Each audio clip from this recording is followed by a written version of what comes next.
caméra est là, les filles, on a 5 minutes d'interview. Faut regarder. Bonjour à toutes et à tous, on est toujours au Geek Live Festival et là il y a du beau monde. Là, il y a quand même du beau monde, vous pouvez le voir. Là c'est quand même magnifique. Du cosplay, en veux-tu, en voilà. Comment ça va, les amis?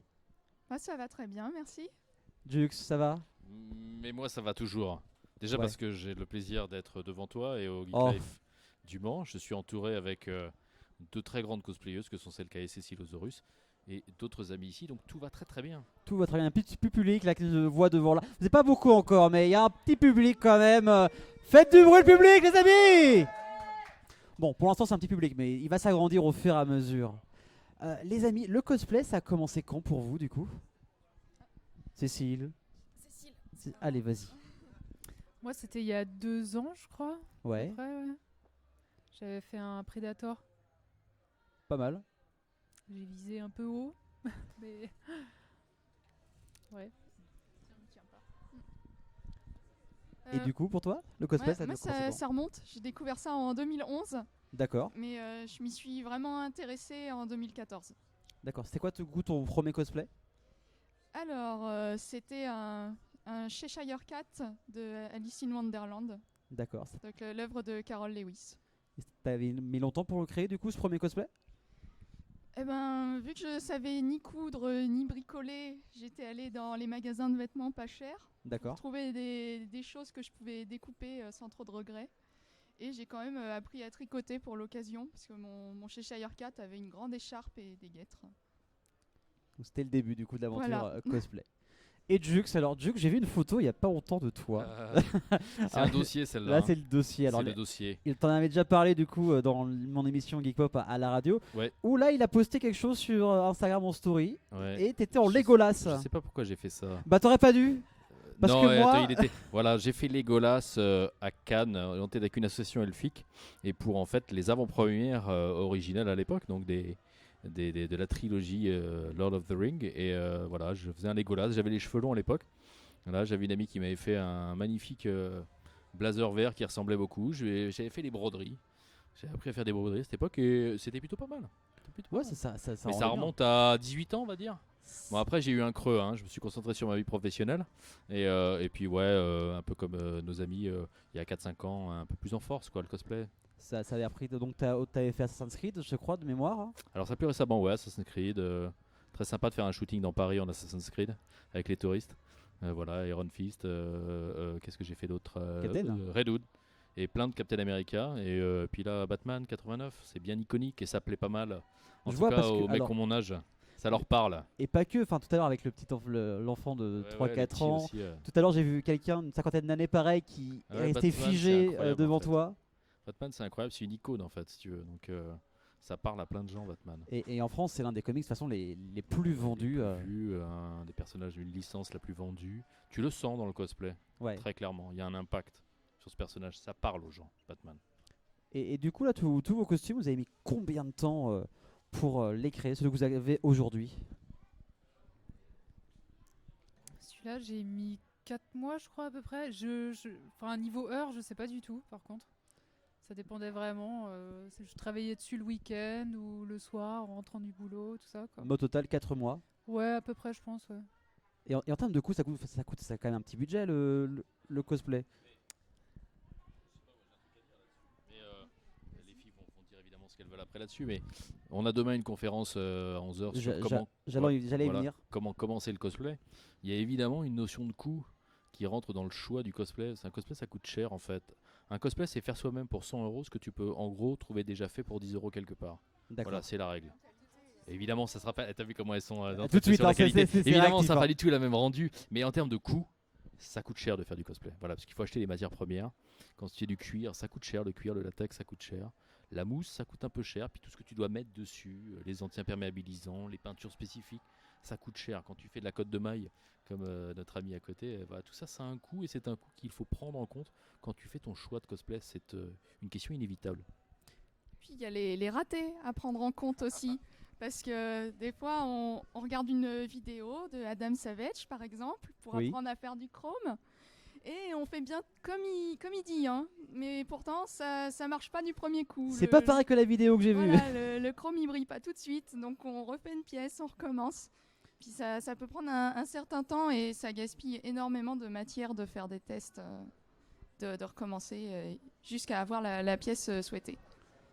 Et alors, on revient juste pour demain, du coup, le dimanche à 11h30, c'est votre conférence. Démarrer l'aventure cosplay. Est-ce que, les gens qui vous suivent sur Instagram, vous avez souvent des questions de style, du coup, comment vous créez. Est-ce que vous avez appris tout seul ou il y a des gens aussi qui vous ont aidé ou via des vidéos? Moi, j'ai appris toute seule parce que je connaissais personne qui faisait ça dans mon entourage. J'ai juste rencontré d'autres cosplayers, mais au final, on se débrouillait chacun de notre côté et puis on les sortait tous ensemble le jour J. Mais oui, j'ai vraiment appris à coudre avec des livres, avec Internet. Et pareil pour tout ce qui est bricolage, c'est Internet.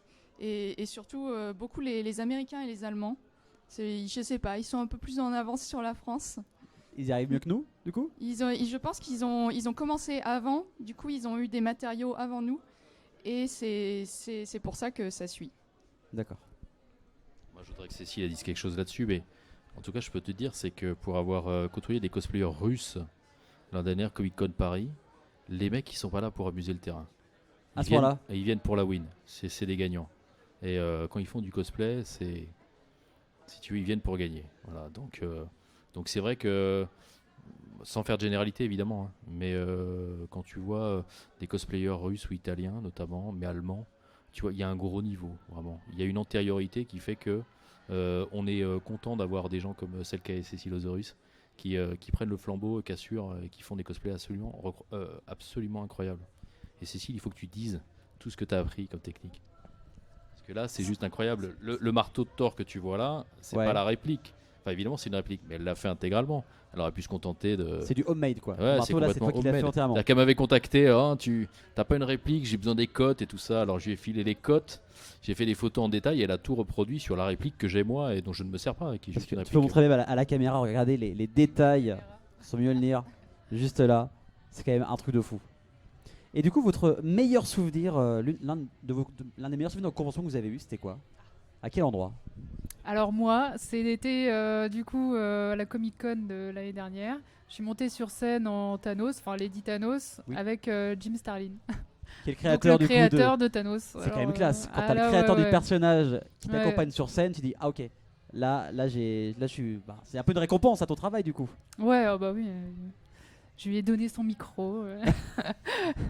Ça a duré quelques minutes, mais enfin. Ouais, mais du coup là c'est à vie quoi. Du Ah coup. ouais, là, ouais. Moi, c'est quand j'ai créé le costume de mon personnage favori depuis que je suis toute petite, qui est Atalante. C'est une BD française.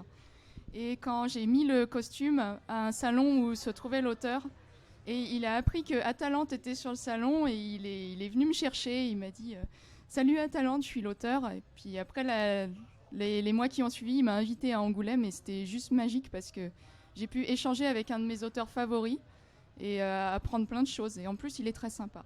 Puis il y a peut-être aussi un échange, il s'est peut-être aussi renseigné sur le cosplay du coup. Oui, il Ouais. a adoré. Parce que du coup, il a demandé à l'éditeur si je pouvais venir à Angoulême en costume pour faire la promo de la bande dessinée. Il y a pire quand Du t'es coup, fan. j'étais avec les auteurs, j'étais comme une gamine, c'était génial. Ah bah, J'ai je m'en découvert doute. plein de choses là-bas. Comme quoi des fois. Et toi Capjux? Oh, bien souvenir, mais moi, tout est bon. Il y a que des Ouais, bons t'en as souvenirs. pas un qui te sort du lot. Il n'y a que des bons souvenirs. Non, vraiment, moi, tous les bons souvenirs, c'est de mettre des petites étoiles dans les yeux des enfants quand ils te voient et des plus grands. Voilà, ça c'est la récompense. Et à chaque fois, pour nous aussi, c'est un souvenir de souvenir de ces gens.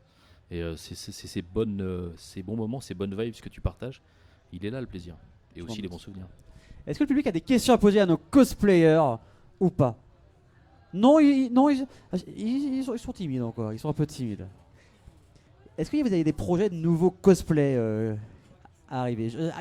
Jux, je vois des choses sur Instagram. Moi, je fais bip sur cette question. Bip. Oh mince, parce que je vois des choses sur Instagram et j'essaye des fois en privé de choper Non, des mais l'actu informations. sur Batman en 2020-2021 elle va être importante. Voilà, donc tout ce qui tourne autour de Batman, ça peut être intéressant. Donc si vous êtes fan de Batman, restez connectés à Ouais. la page de Jux. Et vous deux, du coup, il y a des projets de cosplay qui arrivent? Oui, là, je suis en train de faire une nouvelle armure. C'est un homme-chat D'accord. dans une armure un peu médiévale avec plein d'ornements. Et c'est tiré d'un jeu vidéo, Elder Scroll. Oh Mais là ça- là, attention. C'est un kajit, ça s'appelle, mais bon, c'est pas du tout connu pour le public. Voilà, imaginez homme-chat en armure. Voilà, c'est un peu vague. Et du coup, tu penses le finir quand, du coup, ce cosplay? Pour la fin de l'année. Et bah, fin de l'année, bah, restez connectés, du coup, pour la fin de l'année. Et Cécile, toi, projet de cosplay qui arrive? Bah, j'en ai pas vraiment là. Enfin, si, je voulais faire Judge Anderson dans Judge Dredd, Oui. mais une version comics. Mais sinon, je suis en train de faire un cosplay pour ma mère. Ma Pour ta- mère adore Mais c'est venir en convention et tout. Et ta mère, du coup, elle sera en quoi? En garde prétorien de Star Wars 8. Les C'est rouges. pas mal. Ouais, elle est tout de rouge Snoke. là où il y a Snoke, Ouais. c'est ça. Hein. Mm. Et bah, on a hâte de voir ça, du coup. Ouais, moi aussi, j'ai Toi hâte aussi, de la voir. j'imagine. Ah, ça va être cool. Ouais. Les deux à côté, la mère et la fille, ça peut être très très très sympa. Donc on vous retrouve ce dimanche pour démarrer l'aventure cosplay. Donc c'est à l'espace conférence du Geek Life, c'est à 11h30 exact. Et on vous retrouve tout le week-end de toute façon dans le salon. Merci à vous trois d'être passés sur ce plateau de la Web TV. Dans un instant, je vais recevoir notre host du salon, c'est Ted. Merci à vous de nous avoir suivis, on se retrouve très très vite et venez surtout au Geek Life Festival 1er et 2 février au centre des expos du Mans. A tout de suite.